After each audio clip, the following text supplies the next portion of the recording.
ආයුබෝවන්. සියලු සමීක්ෂණ වාර්තා නැවත නැවතත් තහවුරු කළ ශ්‍රී ලංකාවේ අංක 1 ප්‍රවෘත්ති විකාශය. පැත්ත ගියත් ඇත්ත කියන හිරු රාත්‍රී 9:55 ප්‍රධාන පුවත් විකාශය සමග මම ප්‍රමිත මහනා. මම රුවනිකා කුමාරදාස මුලින්ම අවධානය දවසේ ප්‍රධාන පුවත් සිරස්තල වෙත.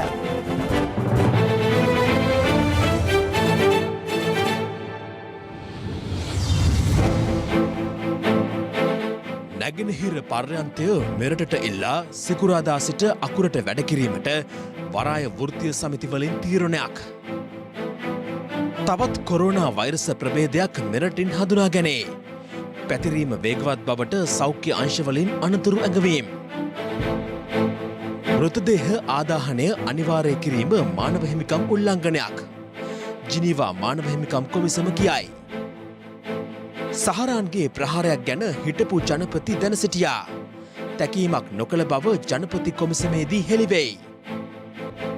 ක්‍රිකට් අභිවෘද්ධියට ක්‍රීඩා ඇමතිගෙන් දැඩි තීරණයක්. සමහරව අකමැති වෙන්න පුළුවන්. සියලුම තීන්දුව අපි මේ සතිය ඇතුළත ගන්නවා. ශ්‍රී ලංකා ටෙලිකොම් සහ මොබිටෙල් සේවා එක්තැන්ව SLT මොබිටෙල් ලෙසින් අලුත් ගමනක SLT මොබිටෙල් එකම එක සබැඳියාව. කොවිඩ් මර්ධන එන්නත මේ මාස 28 වැනිදා මෙරටට හිමිවන බව නියෝජ්‍ය සෞඛ්‍ය සේවා අධ්‍යක්ෂ ජෙනරාල් විශේෂඥ වෛද්‍ය හේමන්ත හේරත් මහතා පවසනවා. එන්නත ලැබුණු දිනට පසු දිනයේ සිටම එන්නත්කරණය සිදු කිරීමට සියලු කටයුතු සූදානම් කර ඇති බව රාජ්‍ය අමාත්‍ය සුදර්ශනී ප්‍රනාන්දු පුල්ලේ මහත්මිය සඳහන් කළා. බ්‍රිතාන්‍යයේ ඔක්ස්ෆර්ඩ් සරසවිය සහ ඇස්ට්‍රොනිකා ආයතනය එක්ව නිෂ්පාදනය කරන එන්නත මෙරටට ගෙන්වීම සඳහා මේ වන විට අනුමැතිය හිමි වී තිබෙනවා. ඉන්දියාවේ සේරම් ඖෂධ නිෂ්පාදන කර්මාන්ත ශාලාවේදී අදාළ එන්නත නිෂ්පාදනය කරන්නේ කොවිෂීල්ඩ් නාමය යටතේ. ජනාධිපති ගෝඨාභය රාජපක්ෂ මහතා සහ ඉන්දීය විදේශ සබඳතා අමාත්‍යවරයා අතර පැවති සාකච්ඡාවක ප්‍රතිඵලයක් ලෙස මෙම එන්නත මෙරටට හිමිවනවා. විශ්වාසදායකව අපිට කියන්න පුළුවන් ඒ එන්නත බොහෝ දුරට 28 වෙනිදා ලංකාවට පැමිණීමට නියමිතයි. මේ එන්නත් ලැබුණු වහාම එන්නත් ලාභීන්ට බෙදා හැරීමටත් අවශ්‍ය කරන සැලසුම් සකස් කරලා තියෙනවා. එම නිසා බොහෝ වෙලාවට මේ එන්නත් ලැබුණු දාට පසුදාම මේ එන්නත් ලබා දීමේ ක්‍රියාවලිය ආරම්භ කිරීමට අපිට පුළුවන් වෙයි කියලා හිතනවා. කොවිඩ් එන්නත මෙරටට ලැබුණු පසු ඒවා නිසි ක්‍රමවේදයක් යටතේ බෙදා හැරීම සහ ගබඩා කිරීම පිළිබඳ පෙරහුරුවක්ද පසුගියදා පැවැත්වුණා. සෙල්සියස් අංශක 2ත් 8ත් අතර සාමාන්‍ය ශීතකරණ උෂ්ණත්වයක් යටතේ ගබඩා කළ හැකි මෙම එන්නත කොවිඩ් මර්ධනය සඳහා 90%ක ඵලදායීතාවක් පෙන්වා තිබෙනවා. මෙම එන්නත ලබා දුන් කිසිදු පුද්ගලයෙක් මේ වන විට ආසාත්මිකතා පෙන්වා නොමැති වීමද විශේෂත්වයක්. මේ වන විට ඉන්දියාවේ නිෂ්පාදනය කරන ඔක්ස්ෆර්ඩ් ඇස්ට්‍රොනිකා එන්නත භූතානය, මාලදිවයින, බංග්ලාදේශය, නේපාලය, මියන්මාරය සහ සීසෙල්ස් රාජ්‍යයන්ට ප්‍රධානයක් ලෙස ලබා දී තිබෙනවා. ඒ අනුව ඔක්ස්ෆර්ඩ් ඇස්ට්‍රොනිකා එන්නත මෙරටට ලැබුණු පසු ප්‍රමුඛතා වැඩසටහනකට අනුව ඉදිරි පෙළ සෞඛ්‍ය අංශයට සහ ආරක්ෂක අංශ සමාජිකයන්ට ලබා දීමට නියමිතයි. මේ පළවන වටේ මාත්‍රා ලක්ෂ 6ක් එනකොට හඳුනාගෙන තියෙනවා ප්‍රමුඛතා කණ්ඩායම්. කොවිඩ් මර්ධනයේ ඉදිරි පෙළේ කටයුතු කරන සෞඛ්‍ය ක්ෂේත්‍රයේ සියලුම දෙනා ඒ වගේම ත්‍රිවිධ හමුදාව පොලිසිය කණ්ඩායමත් එකතු කරගත්තම ලක්ෂ 3කට ආසන්න පිරිසක් ඉන්නවා. පළවෙනි මාත්‍රාව ලබා දීලා සති 3කින් දෙවෙනි මාත්‍රාව ලබා දීමට කටයුතු කරනවා. නමුත් මේ දැන් නොමිලද මේක ලබා දෙන්නේ කොහොමද? පාර්ලිමේන්තු මන්ත්‍රීවරු කෙමෙන් වැඩි වෙනවනේ රෝගී ආශ්‍රය වෙනවා. එතුමන්ලා මේක විද ගන්න දැන් කලින්ම ඉස්සරහට එයිද? මෙහෙමයි ප්‍රමුඛතාවය ඇවිස්තුවේ පාර්ලිමේන්තු මන්ත්‍රීවරුන් කියලා ඉස්සරහට අරගෙන හැබැයි 60ට වැඩි නම් වෙන සම්පූර්ණතා තියෙනවනේ අර ඒ ලයිස්ට්ුවට ඇතුළත් වෙන්න පුළුවන්. ඒ මොනොත් බහුතරයක් පාර්ලිමේන්තු එකේ 60ට වැඩි අය.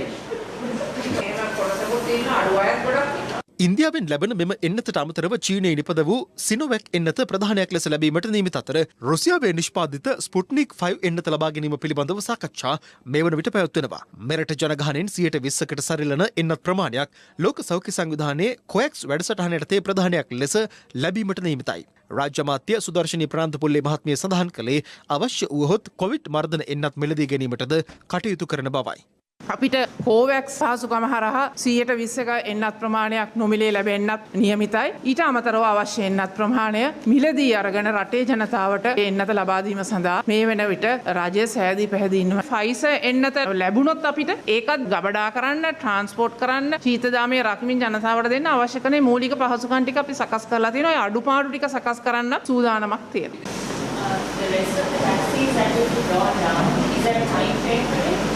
Yes. In fact, our state pharmacy corporation has already taken steps, he's taking steps to bring down 2 million doses and other vaccine. And then also there are so many efforts in the country to produce our own vaccines also. There are many proposals coming on our way, and therefore I think the future is not that bleak for Sri Lanka. මේ අතර මෙරටට හිමිවන Covid එන්නත පිළිබඳව විවිධ පාර්ශව අදහස් පළ කළා. එන්නත ගෙන්නුවට විතරක් මේක එකපාරටම අපිට රට තුල ව්‍යාප්ත කරන්න බැරි වේවි. මොකද එන්නත් ගබඩා කිරීමේ ක්‍රමවේදයක් තියෙනවා. එන්නත් ප්‍රවාහනය කිරීමේ ක්‍රමවේදයක් තියෙනවා. ඒ වගේම එන්නත් ලබා දීමේදී අනුගමනය කළ යුතු ක්‍රමවේදයන් තියෙනවා. ඉතින් මේක රටට අලුත් එන්නතක් නිසා ඒ අලුත් ක්‍රමවේදයන් වලට ගැළපෙන විදිහට අනුගත වෙන ආකාරයට මේක ක්‍රියාත්මක කළ යුතුයි. සෞඛ්‍ය සේවකයෝ විදිහට මේ එන්නත කොහෙද දෙන්නේ, කාටද දෙන්නේ, මොන වගේද මේ අය තෝරාගෙන තියෙන්නේ කියන වැඩසටහනක් තාම අපි දැකලා නැහැ. ඒ වගේම අපි අවධානයෙන් ඉන්නවා මේ එන්නත් ලබා දීමේ ක්‍රියාවලිය කියනවා වගේම සර්ව සාධාරණව සිද්ධ වෙනවද කියලා. COVID-19 වසංගතයේ මේ තියෙන බෝවීමේ වර්ධන වේගය බැලුවා. සෞඛ්‍ය පොකුරු හැදෙනවා, අධ්‍යාපන දරුවන්ගේ පොකුරු හැදෙනවා, පාසල්වල ඊළඟ ගාමන්ටල පොකුරු හැදෙනවා. ඉතින් මේ තත්ත්වය ඇතුලේ ලක්ෂ 6ක් වගේ ප්‍රමාණයක් ගෙනල්ලා මාත්‍රා ඊළඟට ලක්ෂ 3කට මේක දීලා ලක්ෂ 286ක් දෙන්න ඕන එක සෞඛ්‍ය ශාස්ත්‍රයේ අයට ප්‍රමුඛතාවය දීලා ඊළඟට වැඩිහිටියට ප්‍රමුඛතාවය දීලා මෙහෙම දීලා COVID-19 මර්ධනය කරන්න හැකියාවක් නැහැ කියන කාරණේ අපිට කියන්න වෙනවා. කොවිඩ් වෛරසයේ තවත් විකෘති වූ ප්‍රභේදයක් මෙරටින් හඳුනාගෙන තිබෙනවා. ඒ පිළිබඳ පරීක්ෂණ සිදු කරන ශ්‍රී ජයවර්ධනපුර විශ්වවිද්‍යාලයේ පරීක්ෂණ කණ්ඩායම සඳහන් කළේ අදාළ වෛරස් ප්‍රභේදය පැතිරීම අතින් ප්‍රබල තත්වයක පවතින බවයි. මේ අතර ලබන 28 වෙනිදා සිට පෙබරවාරි 1 වෙනිදා දක්වා වන කාලය ඇතුළත බස්නාහිර පළාතෙන් පිටවන සියලු පුද්ගලයන්ට කොවිඩ් පරීක්ෂණ සිදු කරන බව පොලිසිය පවසනවා. දවසේ පුවත බ්‍රිතාන්‍යයෙන් වාර්තා වූ කොවිඩ් වෛරසයේ විකෘති වූ ප්‍රභේදයක් ප්‍රථම වරට මෙරටින් හඳුනාගත් බවට සෞඛ්‍ය අංශ තහවුරු කළේ පසුගිය 13 වෙනිදායි. එංගලන්ත ක්‍රිකට් ක්‍රීඩකයෙකුට එම වෛරසය ආසාදනය වී තිබුණා. අදාළ වෛරස් ප්‍රභේදය තහවුරු කරගත් ශ්‍රී ජයවර්ධනපුර විශ්වවිද්‍යාලයේ ආසාත්මිකතා හා ප්‍රතිශක්ති විද්‍යාව හා සෛල ජෛව විද්‍යා ආයතනය කොවිඩ් වෛරසයේ තවත් නව විකෘති ප්‍රභේදයක් මෙරටින් හඳුනාගෙන තිබෙනවා. එංගලන්තයේත් එහෙම නැත්නම් දකුණු අප්‍රිකාවේ පැතිරලා යන වේරියන්ට්ස් දෙකම පහුගිය සති දෙකේ කරපු සීක්වන්ස් වලින් හමුුනේ නැහැ. හැබැයි අලුත් විශේෂ ලිනේජ් එකක් හම්බෙලා තියෙනවා. ඒක ප්‍රධාන වශයෙන් දැනට වාර්තා වෙලා තියෙන්නේ එංගලන්තයේ, ඩෙන්මාර්කය, අයිස්ලන්තය, ස්විට්සර්ලන්තය, ජර්මනි කියන රටවල. ඉතින් මේ ලිනේජ් එක ටිකක් වැදගත් එකක්. හේතුව තමයි ඒ වෛරස් එකටත් මනින් පැතිරීමේ හැකියාව තියෙනවා. ඊට අමතරව මොනොක්ලෝනල් ඇන්ටිබොඩීස් වලින් ඒක අහුවෙන්නේ නැතුව ඉවේඩ් වෙනවා කියලා කියනවා. එහෙම තත්ත්වයක් මේ මියුටේෂන් එකේ තියෙන්න පුළුවන්. මේවා ප්‍රභේදය ලංකාවට විදේශයකින් පැමිණි පුද්ගලයෙක් හරහා තමයි හම්බෙච්ච ජෛව නිදර්ශක සාම්පලයකින් තමයි අපිට වාර්තා වුනේ. අපි සෞඛ්‍ය අමාත්‍යාංශය දැනුවත් කරා මේ සම්බන්ධයෙන් වැඩිපුර පරිසම් වෙන්න කියලා. ඒ අනුව ඒ ක්‍රියාත්මක කළ සෞඛ්‍ය අමාත්‍යාංශය අවශ්‍ය කරන සියලුම ක්‍රියාමාර්ග අරගෙන ඒගොල්ලන්ව නිරෝධානය කරලා තියෙනවා. ඒ නිසා මේ පිළිබඳව වැඩි බියක් ඇති කරගන්න යුතු නැහැ. මොකද හේතුව තාමත් මේ වැක්සින් ඉමුනිටි එකට මේ ජෙනටික් මියුටේෂන් එකත් කිසිම බලපෑමක් නැත කියන එක තමයි දැනට වාර්තා වෙලා තියෙන සියලුම වාර්තා තියෙන්නේ. COVID-19 ආසාදිතයින් 755 දෙනෙකු අද දිනේ හඳුනා ගැනීමත් සමග මෙරටින් වාර්තා වන සමස්ත ආසාදිතයින් සංඛ්‍යාව 59922ක් දක්වා ඉහළ ගියා. පුද්ගලයන් 709 දෙනෙකු අද සුවය ලැබීමත් සමග සූ සංඛ්‍යාව සටහන් වන්නේ 51046ක් ලෙසයි. මේ අතර හෙට උදෑසන 5 සිට ක්‍රියාත්මක වන පරිදි ප්‍රදේශ කිහිපයක් හොදකලා බව නිදහස් කිරීමට තීරණය කර තිබෙන බව.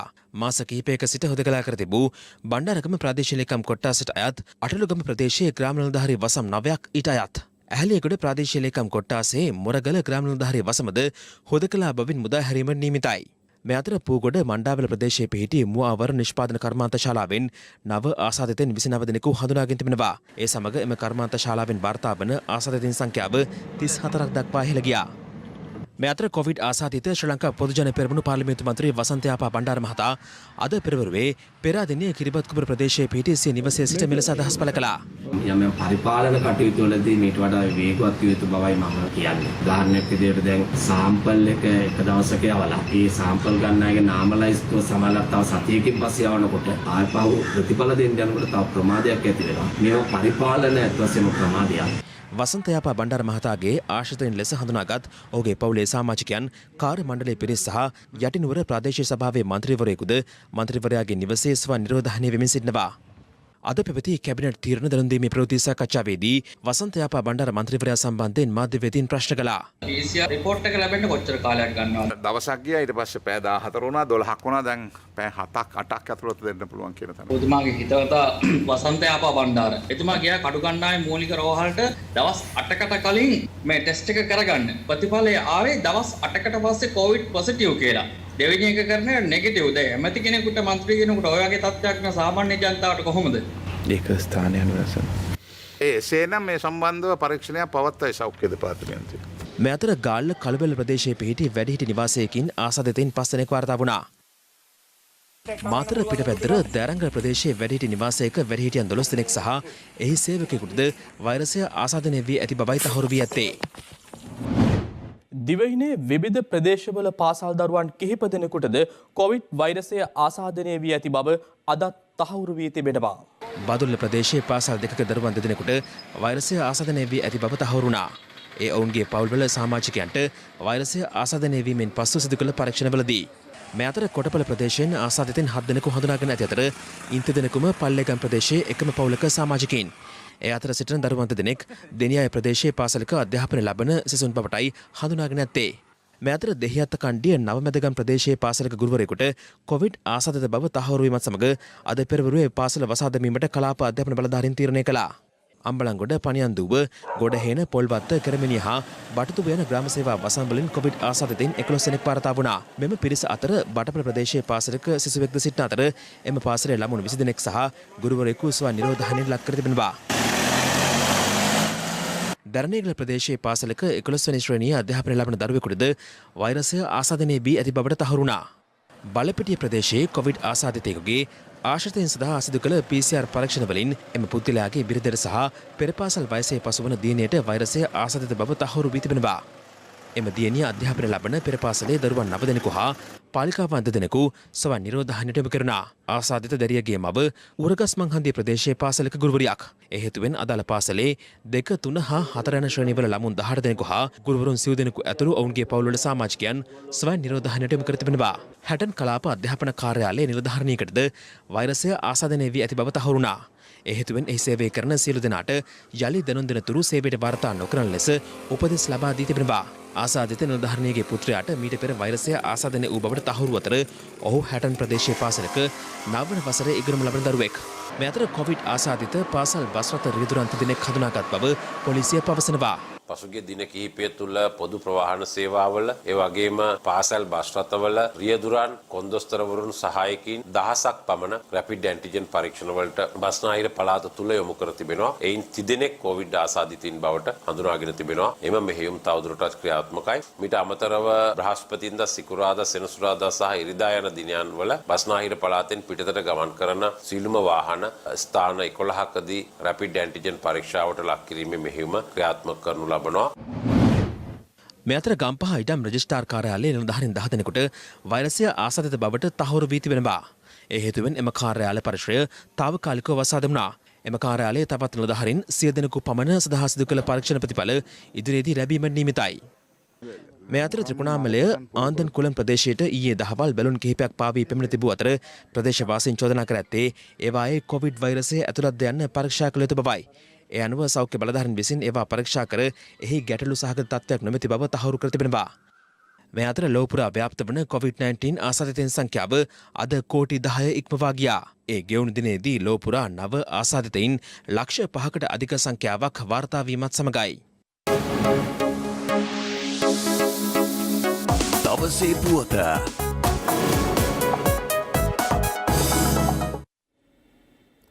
කොවිඩ් ආසාදනයෙන් මිය යන පුද්ගලයින්ගේ මෘතදේහ ආදාහනය එකම විසඳුම ලෙසට තීරණය කිරීම මානව හිමිකම් උල්ලංඝනයක් බව එක්සත් ජාතීන්ගේ මානව හිමිකම් කොමිසම අවධාරණය කරනවා. එහි විශේෂඥ කණ්ඩායමක් පෙන්වා දී ඇත්තේ කොවිඩ් දේහ අනිවාර්යෙන් ආදාහනය කිරීමට ශ්‍රී ලංකා රජය ගෙන ඇති තීරණය දිගින් දිගටම ක්‍රියාත්මක නොවිය යුතු බවයි. එක්සත් ජාතීන්ගේ මානව හිමිකම් කොමිසම වෙනුවෙන් විශේෂඥ කණ්ඩායමක් නිකුත් කළ වාර්තාවේ දැක්වෙන්නේ COVID-19 ආසාදිතව මිය යන පුද්ගලයන්ගේ දේහ අනිවාර්යයෙන් ආදාහනය කිරීම මගින් ශ්‍රී ලංකාවේ සිටින සුළු ජනකොටස් වලට බලපෑමක් ඇතිවනවා සේම ප්‍රචණ්ඩත්වයක් ඇතිවීමේ හැකියාවක්ද පවතින බවයි. එසේම ආදාහනය කිරීම එකම විසඳුම ලෙස පිළිගැනීම මානව හිමිකම් උල්ලංඝනයක් බවද එම විශේෂඥයින්ගේ අදහසයි. ඔවුන් පෙන්වා දෙන්නේ වසංගත රෝග විද්‍යායකගේ ප්‍රධානියාගේ නිර්දේශ මත කොවිඩ් දේහ ආදාහනය කිරීම සඳහා තීරණය කර ඇත්තේ දේහ බොහොමදානය මගින් භූගත ජලය හරහා වසංගතය ව්‍යාප්ත වීමේ අවදානමක් ඇති බව පෙන්වා දෙමින් බවයි. එහෙත් ලෝක සෞඛ්‍ය සංවිධානය යලි යලිත් පෙන්වා දී ඇත්තේ දේහ ආදාහනය වසංගතය පාලනය කිරීමට හේතුවක් බවට කිසිදු සාක්ෂියක් නොමැති බවයයි එම විශේෂඥයින් අවධාරණය කරනවා. ඔවුන් සඳහන් කරන්නේ ශ්‍රී ලංකා වෛද්‍ය සංගමය මෑතකදී නිකුත් කළ නිවේදනයක් මගින්ද ඒ බව පෙන්වා දී ඇති බවයි. වසංගතය හමුවේ මහජන සෞඛ්‍ය පිළිබඳ විශේෂ අවධානයක් යොමු කළ යුතු වුවද එමගින් මියගිය තැනැත්තාගේ ගරුත්වයට හානියක් නොවිය යුතු සේම ඥාතීන්ගේ ඇදහිම් වලටද හානියක් නොවිය යුතු බව මානව හිමිකම් කොමිසමේ විශේෂඥයින් පවසනවා. එක්සත් ජාතීන්ගේ මානව හිමිකම් විශේෂඥයින් අවධාරණය කරන්නේ බලහත්කාරයෙන් සිදු කරන කොවිඩ් දේහ ආදාහනය ශ්‍රී ලංකා රජය වහා නතර කළ යුතු සේම නිවැරදි නොවන ආකාරයෙන් සිදු කරන ලද ආදාහනයන් වෙනුවෙන් කිසියම් සහනදායී ක්‍රියාමාර්ගයක් ගැනීමටද කටයුතු කළ යුතු බවයි. මේ අතර COVID-19 ආසාදිතව මිය යන මුස්ලිම් ජාතිකයින්ගේ සිරුරු ආදාහනය කිරීමට එරෙහිව මුස්ලිම් වාමාංශික පෙරමුණ එක්සත් ජාතීන්ගේ කොළඹ කාර්යාලය ඉදිරිපිට නිහඬ විරෝධතාවක නිරත වුණා. ඉන් අනතුරුව විරෝධතාකරුවන් එක්සත් ජාතීන්ගේ සංවිධානයට සංදේශයක්ද බහර දුන්නා. මේ අතර ශ්‍රී ලංකාවේ ඇමරිකානු තානාපතිනි ඇලයිනා බී ටෙප්ලිට්ස් මහත්මිය මෙරට මාධ්‍යවේදීන් සමග අද පැවැත් වූ සංවාදයකදී මේ සම්බන්ධයෙන් අදහස් පළ කළා. But I think the science in this case is quite clear. ආදාහනය අනිවාර්ය කිරීමත් සමග උද්ගත වෙලා තියෙන තත්ත්වය සම්බන්ධයෙන් අපි ආණ්ඩුව සමග කතා කළා. අපි හිතනවා මේක විසඳගන්න පුළුවන් කාරණයක් කියලා. ලෝක සෞඛ්‍ය සංවිධානය සහ එහා සම්බන්ධ තවත් ආයතන මෙහි විද්‍යාත්මක භාවය පැහැදිලි කරලා තියෙනවා. අපේ ස්ථාවරය නම් අන්‍යාගමිකයන්ගේ සම්ප්‍රදායන් වලට බලපෑම් ඇති නොවන ආකාරයට වගේම ඔවුන්ගේ අයිතීන් වලට ගරු කරමින් කොවිඩ් ආසාදිතයන්ගේ මෘතදේහ සම්බන්ධ අවසන් කටයුතු සිදු කළ යුතුයි. මෙහිදී තානාපතිනිය මෙරට මානව හිමිකම් කඩවීමේ සිද්ධීන් සම්බන්ධයෙන්ද අදහස් පළ කළා. I'm sure the new administration will have some policy changes. මානව හිමිකම් කැඩුවාදැයි සොයා බැලීමට පසුගියදා පත් කරපු කොමිසම අපි පිළිගන්නවා. මෙම කොමිසම විවෘත සහ විනිවිද භාවයෙන් යුතුව ක්‍රියාත්මක විය යුතු බවයි අපේ ස්ථාවරය. ඒ වගේම අපි බලනවා පසුගිය කාලය තුළ විවිධ කොමිෂන් සභා ලබා දුන් නිර්දේශ ක්‍රියාත්මක කිරීම සහ නොකිරීම සම්බන්ධයෙන්. කොමිසමක් පත් කළ පමණින් කිසිවක් සිදු වෙන්නේ නැහැ. සංහිඳියාව සඳහා පසුගිය කාලය තුළ යම් යම් ධනාත්මක පියවරයන් වලට එළඹෙන්නට තිබුණා. නමුත් දැන් ඒවා මගහැරුණු අවස්ථා හැටියටයි සලකන්න වෙන්නේ. ශ්‍රී ලංකාව කිසිසේත් සිටිය යුතු නැහැ මේ මානව හිමිකම් සම්බන්ධයෙන් සිදු කරන ස්වාබැලීම් පීඩාවට පත් කිරීමක් හෝ සෛරීත්වයට හානි කිරීමක් විදිහට.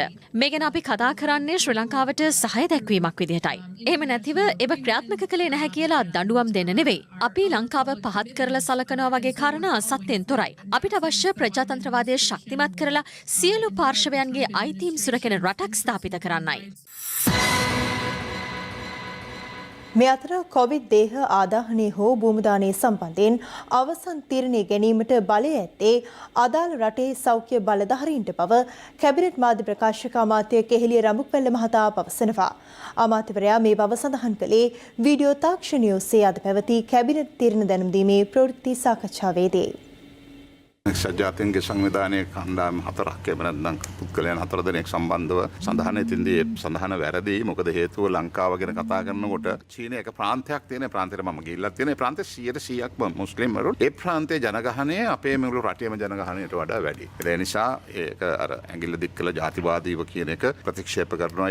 ඒ අර්ථයෙන් ගත්තාම දෙවෙනි කරුණ තමයි ඒ සම්බන්ධව මේ වෙනකොට වෛද්‍යාංශ වලින් දීලා තියෙන උපදෙස්. අපේ බොහොම පැහැදිලිව ගරු ජනාධිපතිතුමාත් කැබිනට් මණ්ඩලයේ තියෙන ස්ථාවරයේ කිසිම වෙනසක් නැහැ. සෞඛ්‍ය අංශ වලින් යම් කිසි විදිහේ ඒ ඉන්න බලධාරීන් විසින් දෙන ක්‍රමවේදය අපි අනුගමනය කරන්නේ. ඒ නිසා අද අපිට වගකීම ගන්න පුළුවන් යන්නේ වෛද්‍ය ක්ෂේත්‍රයේ විසින් ඒ අදාළ බලධාරීන් විසින් අපිට දෙන තීන්දුව අනුවයි අපිට තීන්දුව ගන්න සිද්ධ වෙන්නේ. අපිට හිතුවක්කාර ලෙස තීන්දුව ගන්න හැකියාවක් නැහැ. එක්සත් ජාතීන්ගේ ජගත් මානව හිමිකම් කවුන්සිලේ ඒ ප්‍රකාශය කරත් රජය තවමත් ඉන්නේ කොවිඩ් මෘතදේහ ආදාහනය කරනවා කියන ප්‍රතිපත්තිය කියන එක නේද ඔබතුමා කියන්නේ? නෑ මම හිතන්නේ මානව හිමිකම් කොමිසමට වෛද්‍ය ක්ෂේත්‍රයේ සම්බන්ධව තියෙන දැනුම කරුණු ගැන අපේ ප්‍රශ්නයක් තිබෙනවනේ. අපිට තියෙන ප්‍රශ්නය තමයි WHO එකෙන් කියලා තියෙනවා මේ කරුණු මේ දෙකම කරන්නට පුළුවන්. නමුත් අවසානයේ වුන් කියලා තියෙනවා ඒක කන්ට්‍රි ස්පෙસિෆික්. එහෙම නැත්නම් රටකට අනන්‍යතාවය ඒක ඉදිරි කරනවායි කියලා. ඉතින් ඒ අනුව ඒක තමයි මේ අතොරිටි එක. එහෙම නැත්නම් බලධාරිය. ඒ අනුව ලංකාවේ අපේ බලධාරී සෞඛ්‍ය ක්ෂේත්‍රය ඒ අනුව අපි ක්‍රියාත්මක වෙන්නේ. අමතුමා එක්සත් ජාතීන්ගේ මානවිකම් කොන්සල්ස්වරයෙක්ගේ වාර්තාව පිළිබඳව ශ්‍රී ලංකා රජයේ ප්‍රතිචාරය අද පස්වරුවේ ලබා දීමට නියමිත බව වාර්තා වෙනවා. මේ සම්බන්ධ රජයේ නිල ස්ථාවරය මොකද්ද මේ වාර්තාව සම්බන්ධ? මේ වාර්තාව පිළිගැනීම නොපිළිගැනීමේ අයිතිය අපිට තිබෙනවනේ. ඒ අයිතිය රජයක් ඇටියට ස්වර්ණීය රටක් ඇටියට අපි හැමෝටම තියෙනවා. ඒ නිසා ඔහුගේ ඇයගේ ඒ ප්‍රකාශය කෙසේ වෙතත් ඒ ප්‍රකාශය අපි කියනවා සම්බන්ධ වෙන්න ඕනේ අපේ ව්‍යවස්ථානුකූල පසුබිමත් රටක ස්වාරිත්වය රැකෙන ආකාරයටත් කටයුතු කරන්නට. ඒකට අපි බැඳී සිටිනවා රටේ ජනතාවගේ ස්වාරිත්වය රකින්නට. ඒ ස්වාරිත්වය තුළ තමයි ඒ කටයුත්ත සිද්ධ වෙන්නේ. වත්මන් රජයේ ක්‍රියාකලාපයේ සම්බන්ධයෙන් තමන් දැඩි වේදනාවකින් පසුවන බව දේශීය සුරැකීමේ ජාතික ව්‍යාපාරයේ සභාපති පූජ්‍ය ඇල්ලේ ගුණවංශ හිමියන් පවසනවා. හිරු ටීවී සලකුණ වැඩසටහනට එක්වෙමින් උන්වහන්සේ පැවසුවේ දේශපාලන පරිගැනීම් සම්බන්ධව වත්මන් රජයේ ක්‍රියාකාරීත්වය පිළිබඳවද සෑහීමට පත් නොවන බවයි. යහපාලන ආණ්ඩුව කාලේ රණවිරුවන් සිරගත කරලා තියෙනකොට දේශපාලන පරිගැනීම් වලට ලක් වෙලා ඉන්න නිලධාරීන් එහෙම බලන්න මාසයකට දෙතුන් වතාවක් විතර වැඩම කළා නේද බන්ධනාගාරයට? බොහෝ විට ගියා. දැන් එහෙම බලන්න අය නැද්ද? බලන්න අය ඉන්නවා. පසුගිය යහපාලන රජයට ඉතින් නිරපරාධිත කට්ටිය හිටියා. දැන් අපි ගත්තොත් බුද්ධ්‍යංශයේ ඉහළම නිලධාරියත් ඒකේ හිටියා. මම බන්ධනාගාරයට ගිය හැම අවස්ථාවකම හැමෝම දිහා බැලුවා. හැමෝටම පිරිත් නූලක් බැන්දා. දුමින්ද සිල්වා මහත්තයටත් ඒ හැම වරකදීම මං ආශිර්වාද කළා ආවා. කතා කළා. මට පොඩි වේදනාවකුත් තිබුණා. ඔහුව මේ සිරපාරයට පත් වෙලා තින්නේ අපරාධි කියලා. ඔහු මේ වරද කළා කියලා අදත් මං විශ්වාස කරන්නේ නැහැ. මේ දේවල් ගැන ජනතාව ඉදිරියේ පොරොන්දු දුන්නා පාලන බලයට එන්නට කලින්. නමුත් ආවට පස්සේ මේ දේවල් පිළිබඳ ක්‍රියාමාර්ග ගැනීම පිළිබඳ ඔබ වහන්සේ සෑහීමකට පත් වෙනවද? නෑ කොහෙත්ම නෑ. බලයට එන්න කලින් අරක් කරනවා මේක කර. ආවට පස්සේ වචනයක්වත් කතාවක් නැත්තම් ඔබ වහන්සේට කතා කරන්න අවශ්‍යයිනේ. මම එක දෙයක් කියන්නම් මේ අලුත් කඩේ හරහා කිසියම් ආගමික බලවේගයක් දුවනවා. ආගමික කණ්ඩායමක්. ඒක දැන් බරපතල තත්ත්වයකට රට ඇතුලේ තියෙනවා. ඒක දේශීය වශයෙන් දෙම නැත්නම් ජාත්‍යන්තර කුමන්ත්‍රණය ඇමරිකන් මිෂන් එක. දැන් මේ දවස්වල හොඳට හොයන්න පුළුවන් ක්‍රිකට් ටීම් එක දිහා බැලුවා. සමහර නඩු තීන්දුව වලටත් මේ ජාත්‍යන්තර කුමන්ත්‍රණය බලපෑවා කියලා. බලපෑවා. මොන වගේ නඩු තීන්දුව වලටද? දැන් අපි ගත්තොත් මේ දුමින්ද සිල්වා මහත්මයාගේ නඩුවෙත් පොඩි තත්ත්වයක් තියෙනවා. දුමින්ද සිල්වා නඩුව සම්බන්ධනොත් ජාත්‍යන්තර කුමන්ත්‍රණයකට ඔහු බලපෑමකට හසු වුණා. මම දන්නවා ඔහු මේ වරදට නම් ඔහු නිවැරදි කියලා. මේ පාරේ ටයිප්රයිටර් එකෙන් අලුත් කඩේ ටයිප් කරන මිනිස්සෙක් වුණත් වෙන මේක වැරදි වැඩක් කියලා කියන මත්තමක් තියෙනවා. ඒතර කවුද ඔහුව සිරගත කරන්න මේ පිටිපස්සේ ඉන්නේ? ඇත්තම කියන්නම් මේක බෝනගේන් ප්‍රශ්නයක්. මේ බෝනගේන් කියන ආගමත් එක්ක. ඒක වටා විවිධ කණ්ඩායම් ගොඩ නැගිලා තියෙනවා මේ පක්ෂ දෙකේම. දුමින්ද සිල්වා මේ දෙයට පැටලවීම සිංහල බෞද්ධ දේශපාලන නැගී සිටීම වළක්වන්නට ගත තවත් ක්‍රියාමාර්ගයක්. ඔව් මම කොළඹ නගරේ ඉන්න කෙනෙක්නේ. ඔහු දේශපාලන ශාස්ත්‍රයේ හිටියනම් ඔහු තමයි කොළඹ පළවෙනියා. ඒක ඔප්පු කරපු අවස්ථාවක් තිබුණා. අවස්ථාවක් තිබුණා. අනිත් එක හරියට දුප්පත් මිනිස්සුන්ට උදව් කළා. විශේෂයෙන් කලාකරුවන්ට රාශියක් උදව් කළා තියෙනවා. ඒ තරඟකාරීත්වය නිසා එය අභියෝගයක් වන නිසා ඒකට අර මං කිව්ව බලවේගෙත් එක්ක දේශපාලන කොටසොත් මිශ්‍ර වෙලා ඔහුව තමන්ට අභියෝගයක් වෙන නිසා ඔහුව තලා පෙළන්න කටයුතු කරනවා. දේශපාලන ශාස්ත්‍රයෙන් සම්පූර්ණයෙන් ඉවත් කිරීමේ කුමන්ත්‍රණයක් අභියෝගයක්. මේ රජයට යුතුයකමක් තියෙන ඒ වගේ චරිත නිදොස් කරලා තියලා දැන්ටම නඩු බැලුවාමත් පේනවා. ඔහු තබාගෙන සිටීම ගැන මං උනත් කම්පා වෙනවා තව. ඔබ වහන්සේ මෙහෙම හිතන්නකෝ දැන් මේ ප්‍රසිද්ධ චරිතවලට මෙහෙමනම් ගමේ අහිංසක මිනිසුන්ට කොච්චර වැරදි කරනවද? අනිවාර්යයෙන්. ඉතින් මේ ක්‍රමය හදන්න ඕනේ නැද්ද? අනිවාර්යෙන් හදන්න ඕනේ. අපි හිතුවේ දැන් නීති මොනතරම් සම්මත කළත් වැඩක් නැහැ. රට ඇතුලේ නීති ස්ථාපිත වෙන්නේ නැත්තම්. අපේ ගෞරවනීය අපවත්වයේ වදාළ මාදුළුවයි සෝවිත හාමුදුරුවෝ නායකත්වයක් ගත්තා. දේශපාලන පරිවර්තනයකට යහපාලනය කියන අය ගෙන එන්නට. ඔබ වහන්සේ ඇතුළු මහා සංඝරුවන නායකත්වයක් ගත්තා 2019 නැවත පෙරලියක් ඇති කරන්න. සෝවිත හාමුදුරුවෝ හිටියේ ලොකු කලකිරීමෙන්. උන්වහන්සේ අපවත් වෙන අවස්ථාවල විතර බරපතල කලකිරීමෙන්. මා විශ්වාස කරනවා ඔබ වහන්සේත් ඉන්නේ ඊටත් වඩා ලොකු කලකිරීමකයි කියලා. බොහෝ දුරට හරි දැඩි වේදනාවක කිව්වොත් තවත් හොඳයි. වේදනාව මුසු වෙච්ච කලකිරීමක් එහෙමද? ලබන සිකුරාදා සිට අකුරට වැඩ කිරීමේ වෘත්තීය ක්‍රියාමාර්ගයකට එළඹීමට වරායේ නැගෙනහිර පර්යන්තයේ සුරැකීමේ ජාතික සභාව තීරණය කර තිබෙනවා. එම සභාව අද රැස් වූ අවස්ථාවේදී කොළඹ වරායේ නැගෙනහිර පරාන්තය සහ ඉන්දියාව අතර ඇතිකර ගන්නා ගිවිසුමට අදාළ යෝජනාව ලබන සඳහා අමාත්‍ය මණ්ඩලයට යොමු කිරීම නියමිතයි. එබැවින් ඒ සම්බන්ධයෙන් තීරණයක් ගැනීම සඳහා කොළඹ වරායේ නැගෙනහිර පරාන්තය සුරකීමේ ජාතික සභාව අද රැස් වුණා. එහිදී තීරණය කර ඇත්තේ පරාන්තය අයිතිය ශ්‍රී ලංකාවට 50%ක් නොව 100%ක් තබාගත යුතු බවටයි. මේක කොටස් වෙළඳපොළට නිකුත් කරලා ශ්‍රී ලංකා වරාය අධිකාරිය නැගෙනහිර පරාන්තය සමාගමක් බවට පත් කරලා ඒක ශ්‍රී ලංකා වරාය අධිකාරියට අහිමි කිරීමේ සැලසුමක් පිළිබඳවට තොරතුරු ලැබුණා. අනේ නිසා තමයි අද විශේෂයෙන්ම මේ කමිටුව රැස් වුණේ. තීරණයක් ගත්තා මේ සිකුරාදා සිට බරපතල වෘත්තීය සමිති ක්‍රියාමාර්ගයකට යාමට නැගෙනහිර පරාන්තය සුරකීමේ ජාතික ව්‍යාපාරයේ විදිහට ඒක සංවිධානය කරගෙන ඉදිරියේදී මේ නැගෙනහිර පරාන්තය ශ්‍රී ලංකාව සතු කර දීම සඳහා ඕනෑම ක්‍රියාමාර්ගයක් ගැනීමටත් මේක මගේ මාතෘභූමියට හිමි කර දීම සඳහා අපි සියලු දෙනා එකමුතු එක්සත්ව වැඩ කරනවා කියන එකඟතාවයකට ආවා. මෙතර කොළඹ වරායේ නැගෙනහිර පරාන්තයේ අර්බුදයට විරෝධය පළ කරමින් ඉන්දියානු ශ්‍රී ලංකා ජන සහයෝගිතා පදනම සහ සිවිල් සංවිධාන කිහිපයක් මහනුවර ඉන්දියානු මහකොමසාරිස් කාර්යාලය ඉදිරිපිට අද නිහඬ විරෝධතාවක නිරත වුණා. මෙතර කොළඹ වරායේ නැගෙනහිර පරාන්තය සම්බන්ධයෙන් අදත් විවිධ පාර්ශව අදහස් පළ කළා. යහපාලන ආණ්ඩුව සම්පත් විකුණන්න සූදානම් වෙනකොට හම්බන්තොට වරාය විකුණන්න සූදානම් වෙනකොට කඳුළු ගැස් වලින් තෙමිච්ච පිරිසක් අපි. එහෙමනම් දැනුත් අපේ අස්ථාවරය වෙනස් කරලා නැහැ. නැගෙනහිර ජැටිය නම් මොන හේතුවක් නිසාවක් කාටවත් පාවා දෙන්න එපා කියන එක අපි කියනවා. අපි පැහැදිලිව ජාතික සම්පත් විජාතිකරණයට විරුද්ධව එදා නැගී හිටියා. ඒ මතය අපි අදටත් ඉන්නවා. ඒ එක්ක මම හිතන්නේ ආණ්ඩුවක් විදියට අධිකව ජනාධිපතිතුමාත් කැබිනට් මණ්ඩලයත් තීන්දුවක් ගන්න ඕනේ. එදා හම්බන්තොට වරාය විකුණනකොට අපි ඒකට විරුද්ධව එළියට බැස්සා. විතරනේ අපි හිරෙත් ගියා. අපි ගුටික් කෑවා. හැබැයි මට තියෙන කනගාටුව තමයි එදා සම්පූර්ණ වරායක් විකුණනකොට නිදියගෙන හිටපු අය අද ජැටියක් ගැන කතා කරනවා. වරායේ දේපොළ වල වටිනාකම කොටස් කරලා ඒ කොටස් අවතක්සේරු කරලා ඒ කොටස් වලින් යම් ප්‍රමාණයක් පිටරට සමාගමකට විකුණනවා. ඒක ඉතා පැහැදිලිවම විකිණීමක් නොවේ. ඒක කුණු කොල්ලේට විකිණීමක් ලෙස තමයි හඳුන්වන්න ඕන.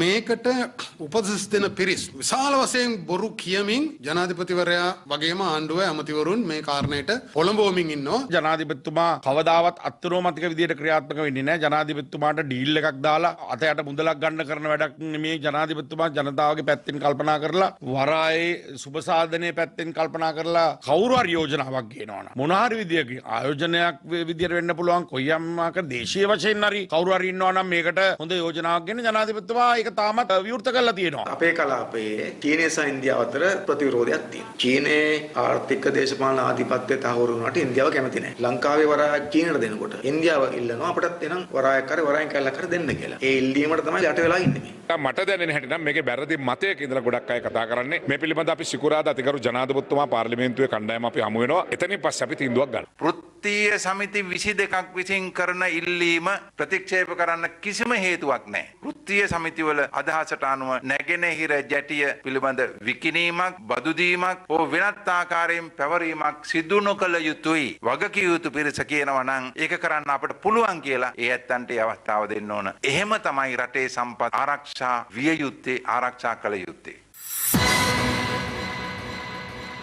සහරාන් හෂීම් 2019 වසරේදී ප්‍රහාරයක් එල්ල කිරීමේ සූදානමක සිටි බව පාස්කු ප්‍රහාරයට පෙර වනාත විල්ලුවේදී පුපුරන ද්‍රව්‍ය තොගයක් සොයාගැනීමේ සිද්ධියට අත්අඩංගුවටගත් සැකකරුවන්ගෙන් අනාවරණ වී තිබූ බව පාස්කු කොමිසමේදී අද අනාවරණ වුණා. කොමිසම හමුවේ වීඩියෝ තාක්ෂණය ඔස්සේ සාක්ෂි දුන් අපරාධ පරීක්ෂණ දෙපාර්තමේන්තුවේ හිටපු අධ්‍යක්ෂ ශානි අබේසේකර සඳහන් කළේ එම අවදානම් සහගත තත්ත්වය සම්බන්ධයෙන් හිටපු ජනාධිපති මෛත්‍රීපාල සිරිසේන මහතාද දැන සිටි බවයි. අපරාධ පරීක්ෂණ දෙපාර්තමේන්තුවේ හිටපු අධ්‍යක්ෂ ශානි අබේසේකර පාස්කු ප්‍රහාරය සම්බන්ධයෙන් ජනාධිපති කොමිසම හමුවේ සාක්ෂි ලබා දුන්නේ දෙවන දිනටයි. සාක්ෂි විමසීම ආරම්භ කරමින් නීතිපති දෙපාර්තමේන්තුව වෙනුවෙන් පෙනී සිටි අධිනීතිඥවරයා විමසුවේ මාවනැල්ල බුදුපිළිම හානි කිරීමේ සිදුවීම සහ වනාතවිල්ලුව ලැක්ටෝස්වත්ත ප්‍රදේශයෙන් සොයාගත් පුපුරණ ද්‍රව්‍ය සම්බන්ධයෙන් වූ විමර්ශන පිළිබඳවයි.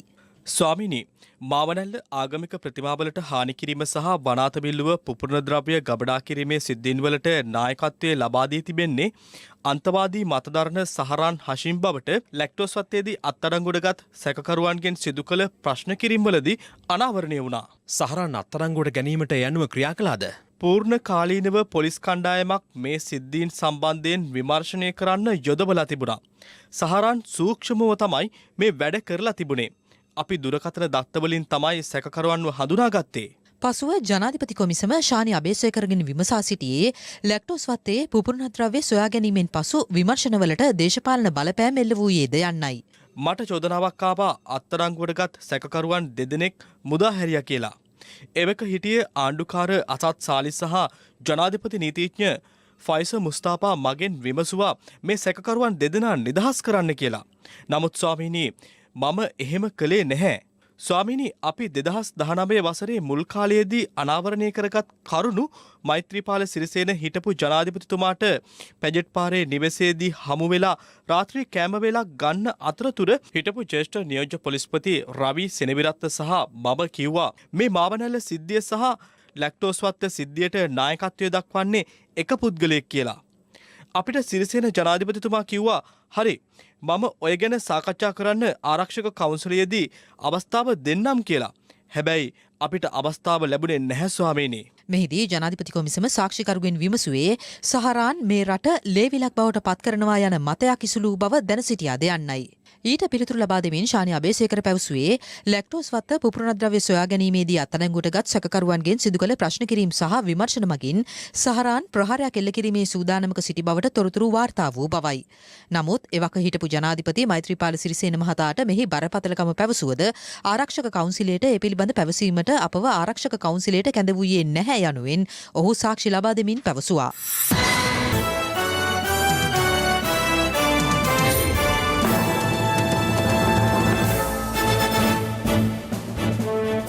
රජයේ දේපල අවභාවිත කරමින් තම පෞද්ගලික නිවස ඉදිකරගන්නා වාරිමාර්ග ඉංජිනේරුවරයෙක් පිළිබඳව හිරු CIA තොරතුරු හෙළි කරගත්තා.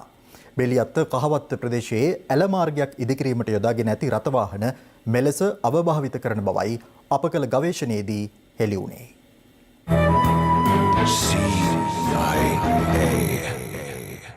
එලියත්ත සිටිනාමොඩුව ප්‍රදේශයේ ඉදිකරමින් පවතින මෙම නිවස අයත් බව පැවසෙන්නේ වීරකැටිය ප්‍රාදේශීය වාරි ඉංජිනේරුවරයාටයි.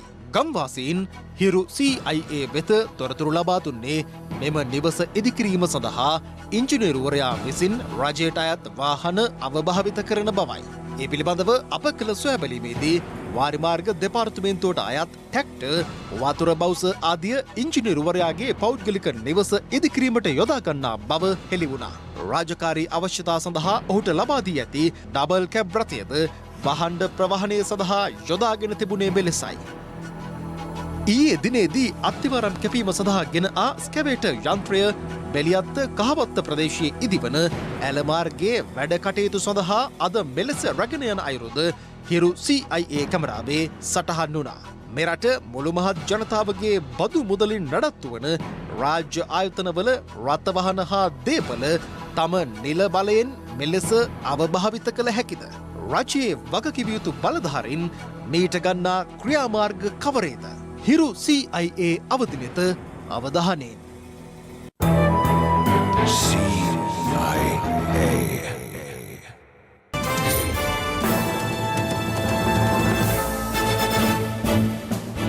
දැන් රටවටා හිරු. රටවටා හිරු. COVID-19 ව්‍යාප්තියත් සමග දැඩි දුෂ්කරතා මැද සරණක් අවශ්‍යව සිටින අපේම ජනතාව වෙනුවෙන් ක්‍රියාත්මක රට වෙනුවෙන් හිරු සහන යාත්‍රා ක්‍රියාන්විතයට සමගාමීව කොළඹ දිස්ත්‍රික්කයේ සියලුම පොලිස් ස්ථාන විෂබීජහරණය කිරීමේ වැඩසටහන යටතේ හිරු මාධ්‍යජාලය ශ්‍රී ලංකා රථකුරුස සමාජය හා එක්ව කහතොඩුව දෙහිවල ගල්කිස්ස සහ පිළියන්දරන පොලිස් ස්ථාන විෂබීජහරණය කිරීම අද සිදු කළා. හිටපු පාර්ලිමේන්තු මන්ත්‍රී දුමින්ද සිල්වා මහතා නිදහස් කරන ලෙස ඉල්ලා ශ්‍රී ලංකා නිදහස් පක්ෂ මන්ත්‍රී ලලිත් නානායක්කාර මහතා වැලිගම් ප්‍රාදේශීය සභාවේ මාසික සැසිවාරයට යෝජනාවක් ඉදිරිපත් කළ අතර එම යෝජනාව ඒකමතිකව සම්මත වූ බවයි අප වාර්තාකරු සඳහන් කළේ.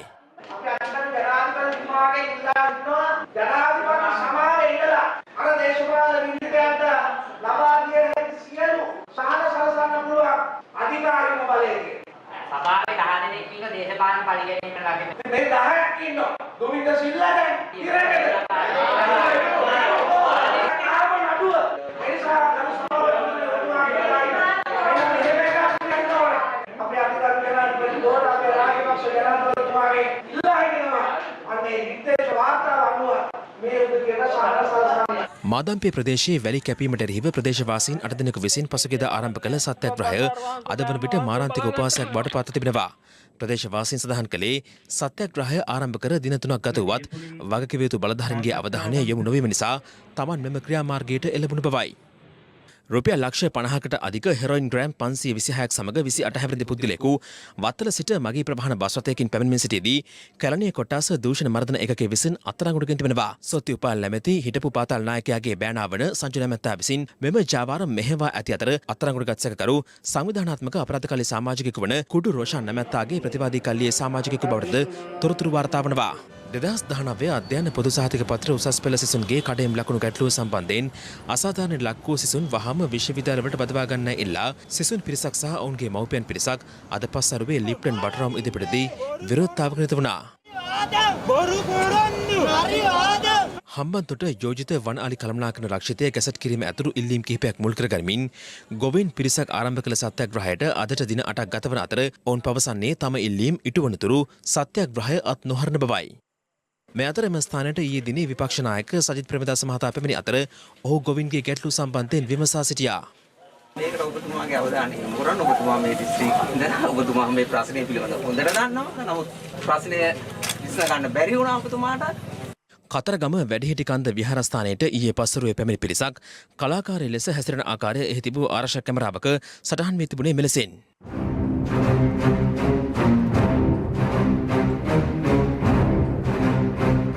ඓතිහාසික දීඝවාපිය චෛත්‍ය රාජරන් වහන්සේගේ ප්‍රතිසංස්කරණ කටයුතු වසර 3ක් තුළ අවසන් කිරීමට බලාපොරොත්තු වන බව ආරක්ෂක ලේකම් විශ්‍රාමික ජෙනරාල් කමල් ගුණරත්න මහතා පවසනවා. ආරක්ෂක ලේකම්වරයා මේ බව සඳහන් කළේ චෛත්‍ය රාජරන් වහන්සේගේ ප්‍රතිසංස්කරණ කටයුතු පිළිබඳ නිරීක්ෂණ චාරිකාවකට එක්වමින්. රට වටා හිරු සූදානම අදට සමුගන්නට. පැත්තනවත් ඇති දැනගැනීමේ අයිතිය තවදුරටත් තහවුරු කරගන්න තිරේ දෙස්සන පරිදි ඔබගේ ජංගම දුරකථන ජාලයට අනුව හිරු SMS ප්‍රවෘත්ති සේවාව සක්‍රිය කරගන්න. අපි යලියම් වන්නේ හෙට මධ්‍යහන 11:55ට. සුබ රාත්‍රියක්.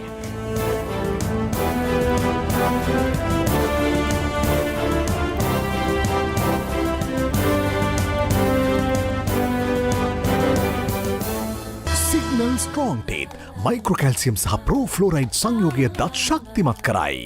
Extraordinary offers on devices with Dialog Club Vision membership. Sign up for a Dialog power plan. ඔබ පදවන ත්‍රිරෝද රථයේ අංකය SMS කර LB ෆිනෑන්ස් වෙතින් රුපියල් 5000ක් දිනාගන්න අවස්ථාවක්. ක්‍රියාශීලී පෝෂණයකින් දවස ආරම්භන්න. Kotmale milk with oats. HNB Assurance Supreme Health Max. මට හොඳම සෞඛ්‍ය රක්ෂණය.